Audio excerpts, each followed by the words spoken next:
宮崎駿話玩 iPad 似自毒。美國蘋果嘅平板電腦 iPad 令潮人趨之若鶩。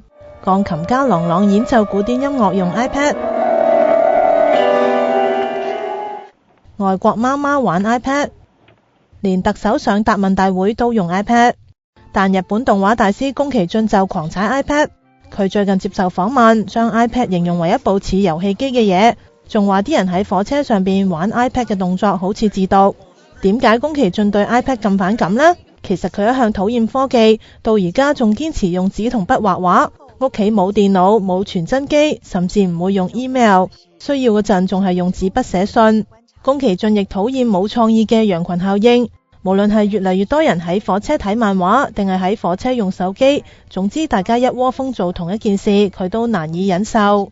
話希望人有創造力，而唔係純粹消費，就好似佢堅持嘅理念一樣。